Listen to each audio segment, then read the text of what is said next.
Live and direct, live and I take no jive. Legalize it. I mean, how much can a koala bear? Koala bear, koala bear. Koala bear. Barry pulls a joint out of his pocket. Bill says, "Great, Barry, a reefer."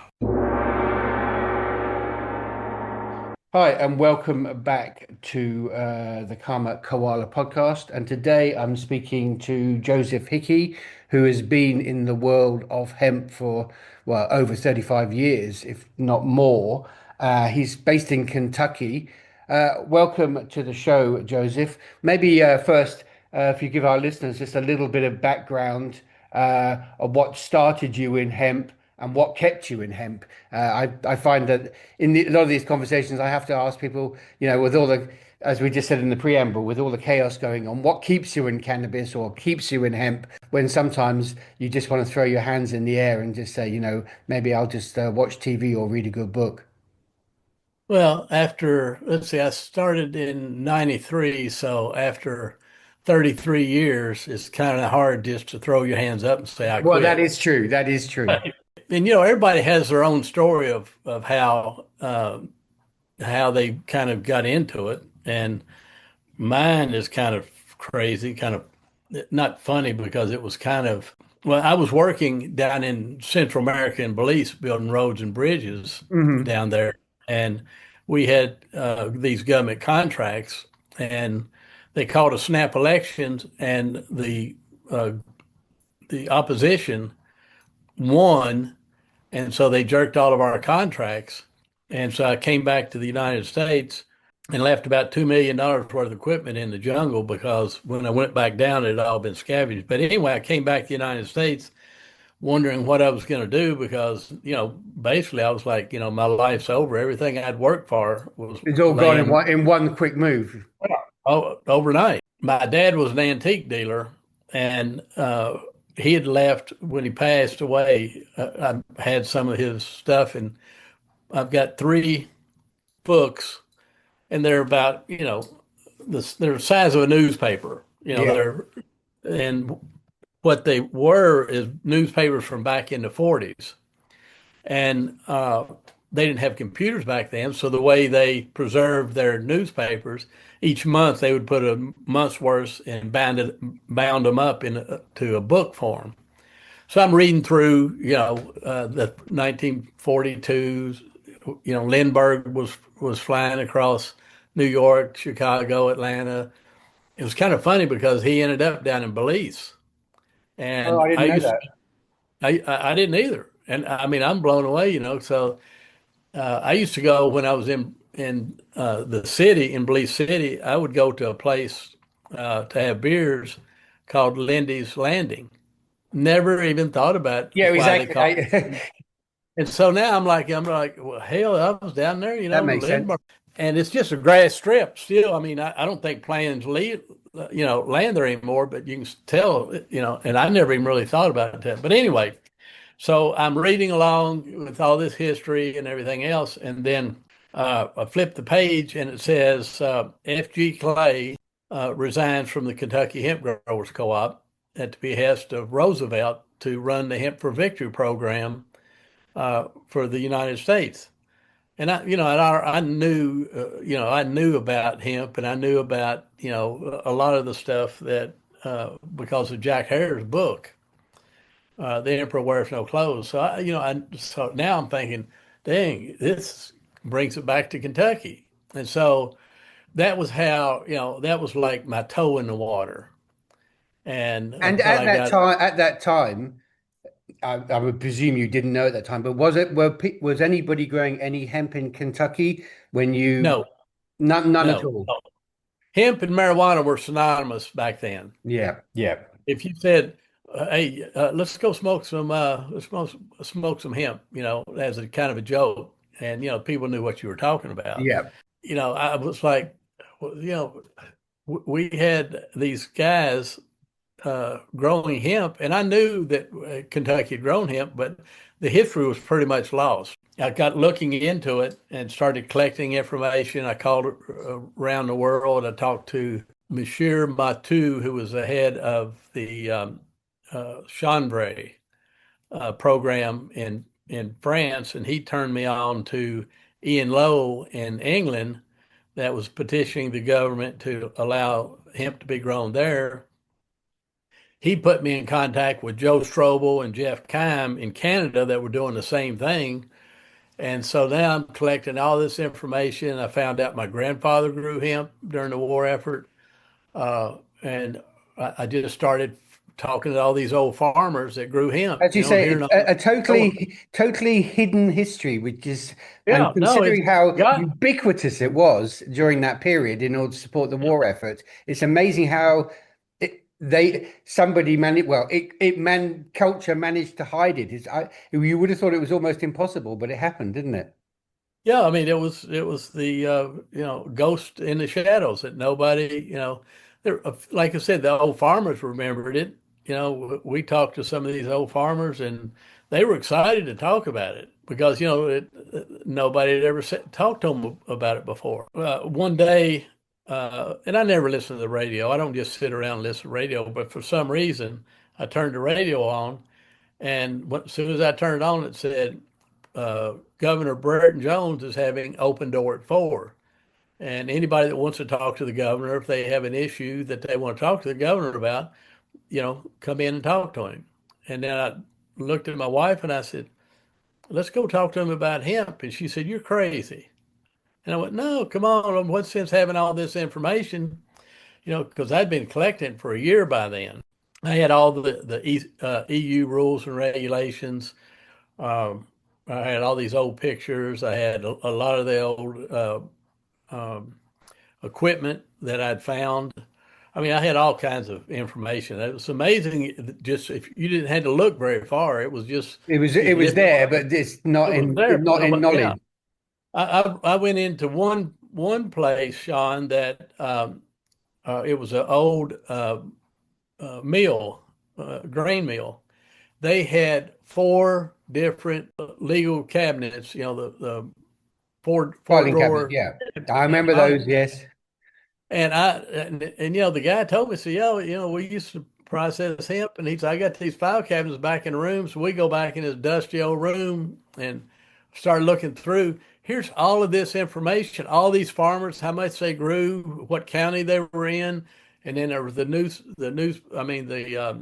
purchase orders from the Navy for all this. I mean, I was like, this history is right here, and we don't know anything about it. I talked my wife into going over, so we go over there and sit down, and they come in and ask you, say, now, what do you want to talk to the governor about? And I sure as hell wasn't going to say, I want to talk to him about hemp. So I said, but at that time in 94, that's when all these cigarette executives were swearing in front of Congress that tobacco wasn't addictive, that nicotine wasn't addictive. Lying. Yeah. But anyway, so I knew that the writing was on the wall. I grew up working in tobacco all my life. That's where I made all my money growing up, was working in the tobacco field.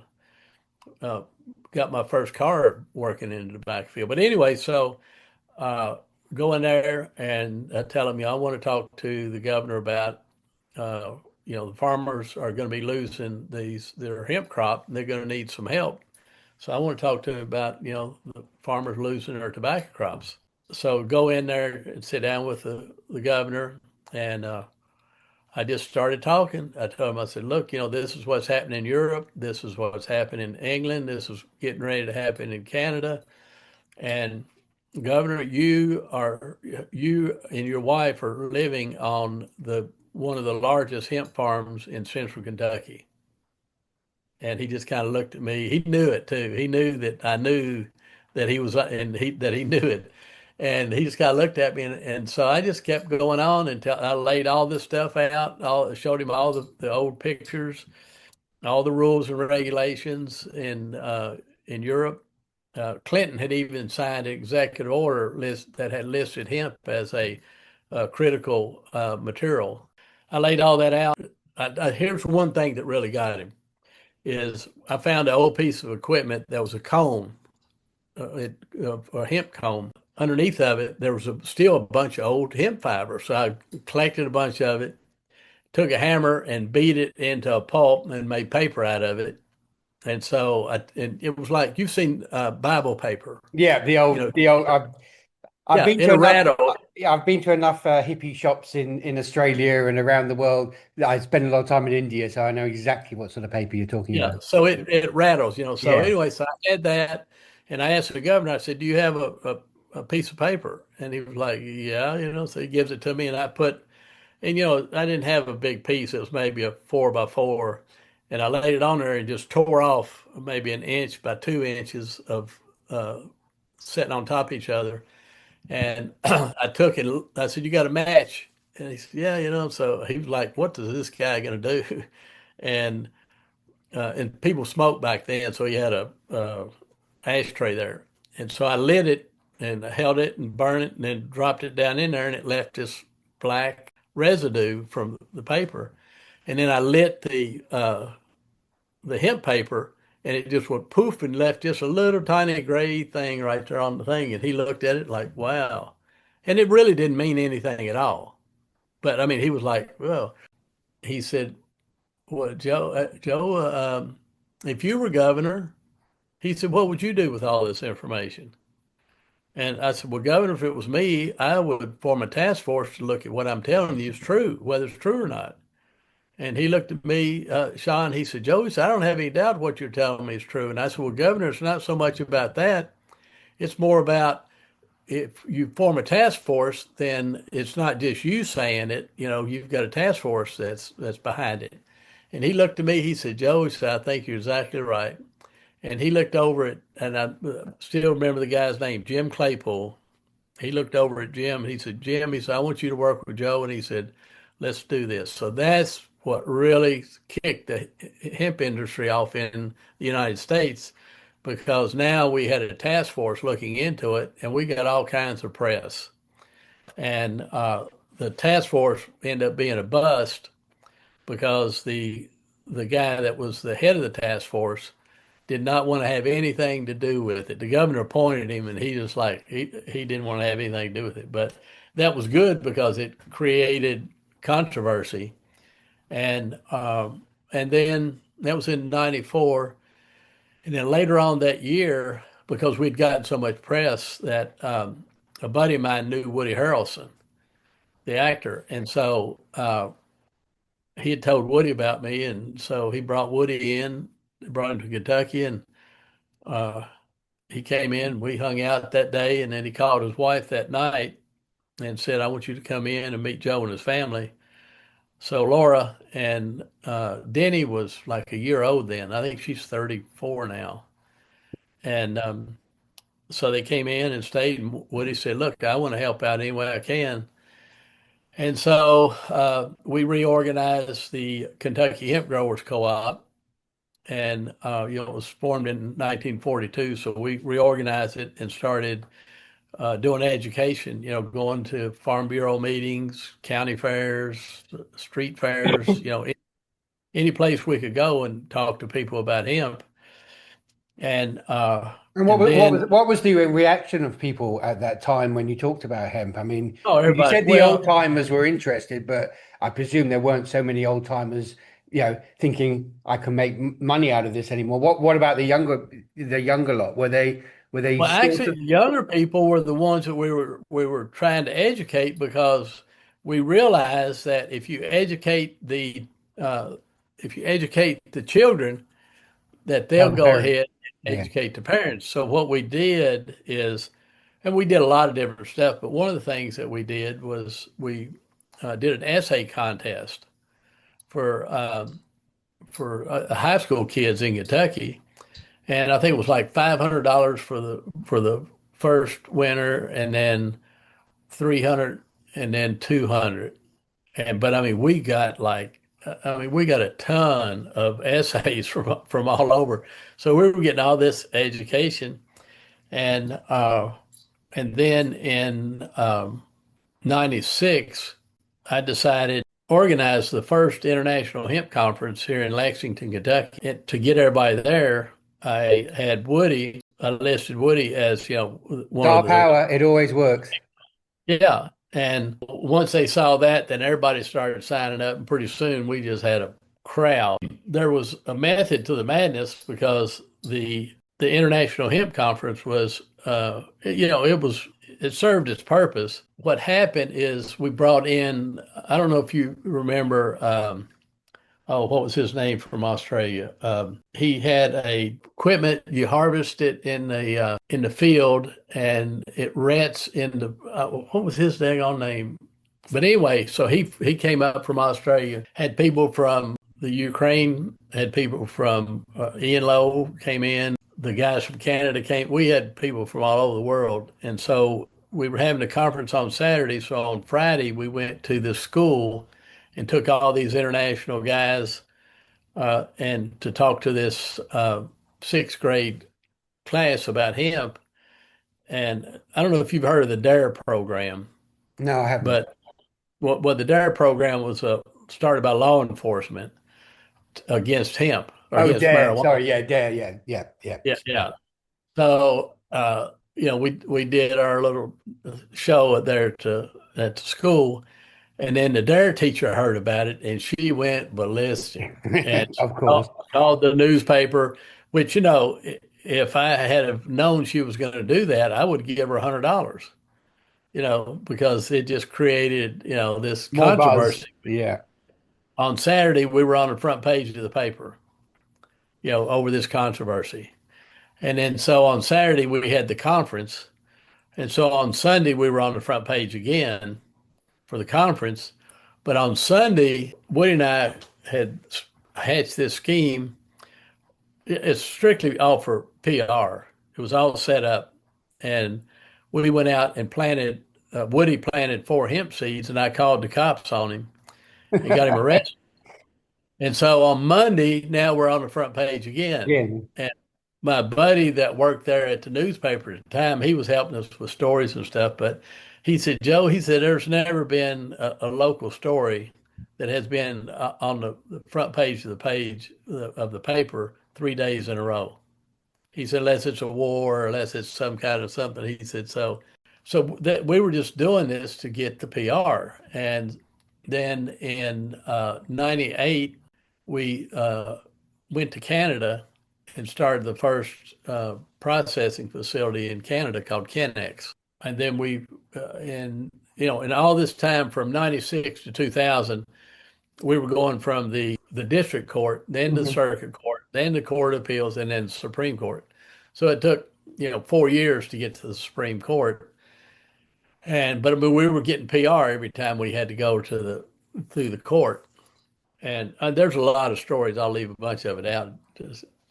Yeah, well, I'm already going to have to get you back for part 2, I think, because it's a long, winding road, and I know it is, and you can't cover it in 40 minutes. No, we only got 40 minutes. Oh, I thought we were a 2-hour show. No, we're 40 minutes because people don't last more than 40. They've got short attention span these days. So I'm definitely getting you back. The short version is Woody was found not guilty in 2000. And then in 2001, we got the law passed in Kentucky allowing research for university research for hemp. And I added one thing to that bill that said Kentucky immediately adopts any and all federal rules and regulations pertaining to industrial hemp. So when the Farm Bill passed, we were the first ones to be able to get plant here in Kentucky because we didn't have to go back to the legislators and put anything in place because we had adopted the federal rules and regulations. So that's how we got there. But, over the last, 33 years, the thing that I think is most important is the supply chain and the chicken and egg. Because what we're dealing with right now is you have something that is, it's not like any other crop. This crop can house, feed, and clothe you and medicate you. So it's totally different than any other crop that's ever been out there. And so what they're trying to do right now is regulate it because of THC. Always the THC issue, isn't it?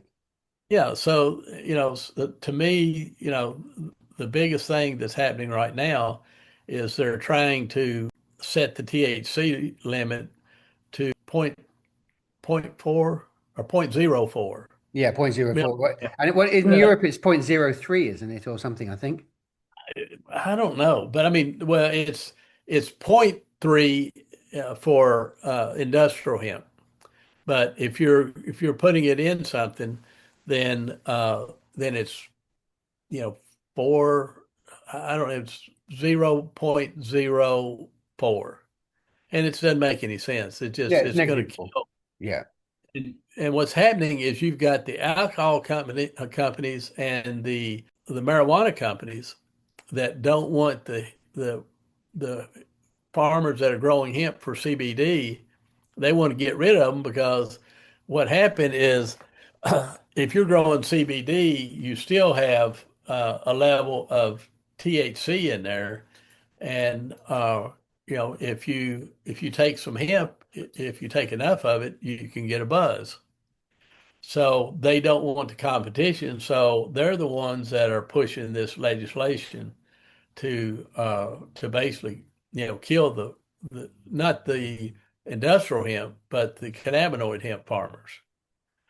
And so that's kind of what's going on right now. But I mean, There's a lot of discussion about this at the moment, and then I've been speaking to a couple of people recently. So I speak to Steve D'Angelo, and then I spoke to some consultant type people in Colorado last week about trying to come to some sort of one plant solution.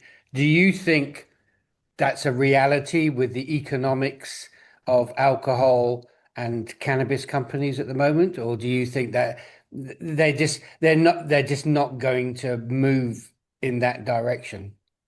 well, here's what happened. Here's why we're in this situation is because the Supreme Court gave personhoods to corporations. They made Yep. corporations people, and they made money speech. Those two things right there changed everything in the United States because now these big companies, the alcohol companies and the marijuana companies, can go in and spend as much money lobbying these guys up in DC, and the farmers don't have the money that these guys have. And so, that's kind of like it's a David and Goliath kind of story right now. And then you got the FDA right in the middle of this damn thing. And, I think it's kind of rich for those guys to say, well, we don't know enough about uh, cannabis or hemp or the THC. We don't know enough about it to make our minds up or anything. But they don't say anything about all these drugs that they turn loose on people without doing all these studies. And I've looked into it. I found like 20 or 30 different drugs that they approved and didn't go through. Some of them got approved in 6 months. And then it ended up killing a bunch of people, and then they had to take it off again. But God forbid they God do forbid, anything exactly. God forbid. with THC.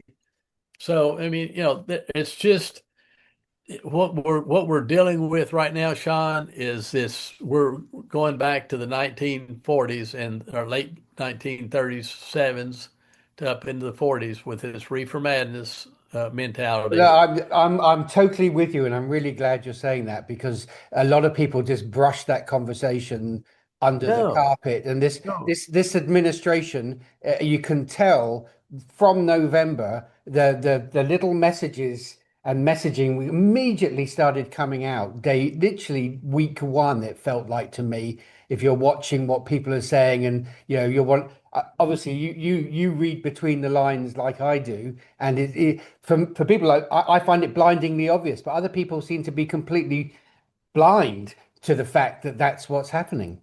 What they've done is they've made this boogeyman.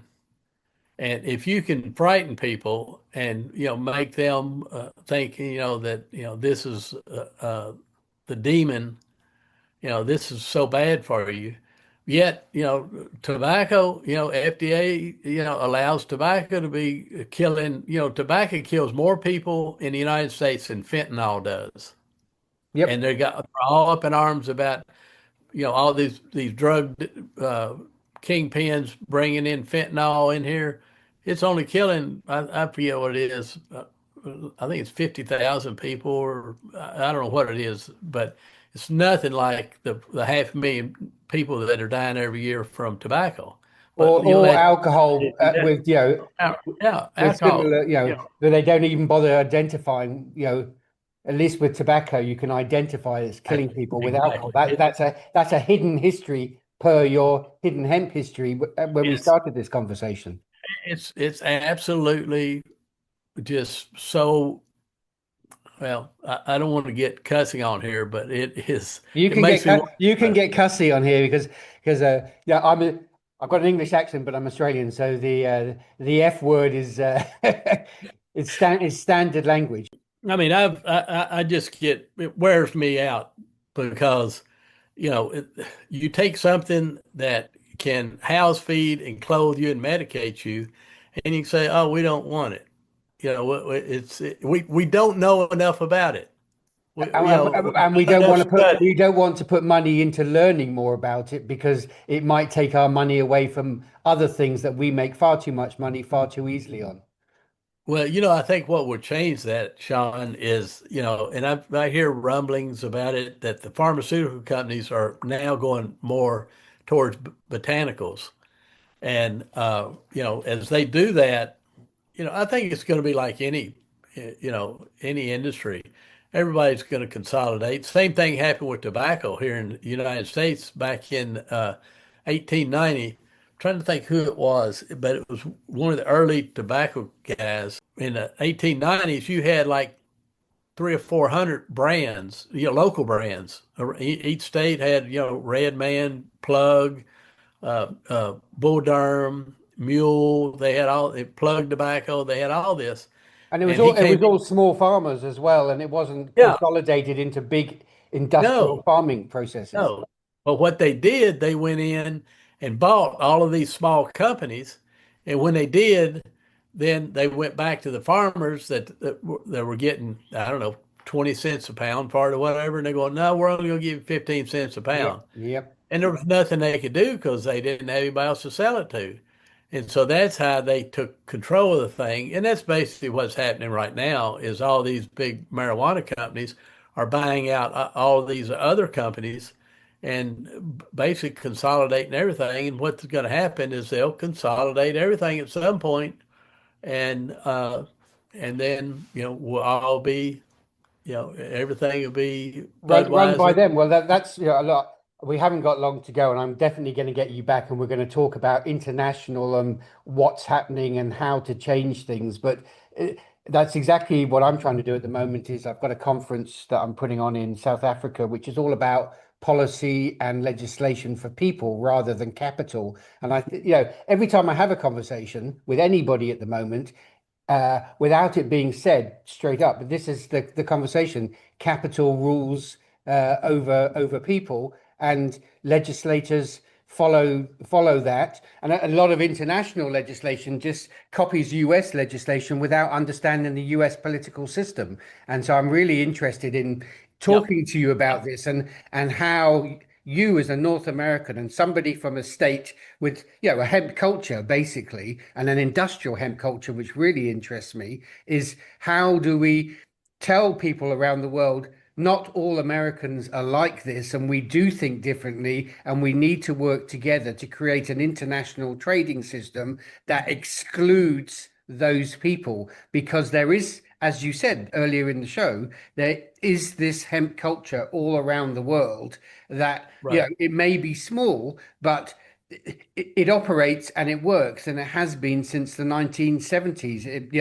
I remember being young in England, and I think you could buy more hemp food products then than you can now. But again, that's a hidden history. It's just disappeared into the background and not been formulated into proper political arguments. So it really interests me. This is why I'm very happy to talk to you about that whole process, so people understand that these are designed, where we are is designed by people with lots of money. And the reason they're doing it is because they want more money and they want your money, which is standard across the economic system wherever we are on the planet at the moment. And I believe hemp and cannabis is a really good way to explain that to people. Yeah, I agree. It's the rich get richer Yep. and the poor get poorer. And I live in a country called like Indonesia, and if they could understand that hemp could really be a great crop for their farmers, because they already grow it illegally in certain parts of the country, and they at their costs they can employ a lot of people and really make a good business like the Chinese do out of it. But the propaganda that comes from certain parts of corporate world and political world it just denies that ever happening. Well, and then to me, the thing that I like about it is because you can't ship it long distance, it has to be processed locally. Is you create rural economic development. Exactly. And we don't have time, but I can get into some of the history of Well, no, we do have time, because I'm going to force you back a couple of times, because I'm very happy to speak for 3 or 4 hours, and we split it up into a series of conversation. Okay. If you have the time, I would love to have you do that, because it's a great way to explain to listeners why we are where we are. If we've got a few minutes, I'll tell you a real quick story that there was back in the 1930s. Henry Ford, who did the car, and George Washington Carver with the peanut dude, and some other guys started what was called the Chemergy movement. And the Chemergy movement was they wanted to fuel the economic revolution that was happening, industrial revolution. They wanted to feed it with hemp or agricultural products, no matter where it was from. And that was their whole thing. And then you had the oil barons that wanted to fuel the industrial revolution with oil and coal. Basically, what you had the hydrocarbon folks against the carbohydrate folks. And what people don't understand, that carbohydrates and hydrocarbons are mirror images of it. Hydrocarbon is just carbohydrates after millions of years under heat and pressure that turned into hydrocarbons. And so the thing that happened, if we had have gone along with the Chemergy movement, then what it would have happened is all that money would have been spread out all through the farmlands of the United States. All that money would have been spread out, and we could have built local economies up from that. But what ended up happening is you had 4 or 5 of these wealthy dudes punching holes in the ground that had the money to build refineries to process and make the fuel, and they consolidated all that money within 4, 5, 6 families. So sorry, because we've literally only got 90 seconds left, and I totally agree with you. And where we are right now in the Middle East is can be seen as a direct result of that, because we've relied on oil economies for the last 100 years. And I think that's a really good way to end the show, as we're down to a minute. Joseph, thank you very much for being on the Koala Podcast, and we'll get you back to talk about things that are positive that are happening in the world, and positive people, because we like to talk about positive people. Yeah, there's so many good things going on out there, Sean, that people need to really understand that we're on the cusp of a new age here, because being able to create rural economic development is good. That's what it's all about. Thank you very much for being on the show. Live and direct, live and I take no jive. Legalize it. So how much can a koala bear? Koala bear, koala bear. Koala bear. Barry pulls a joint out of his pocket. Bill says, "Great, Barry, a reefer."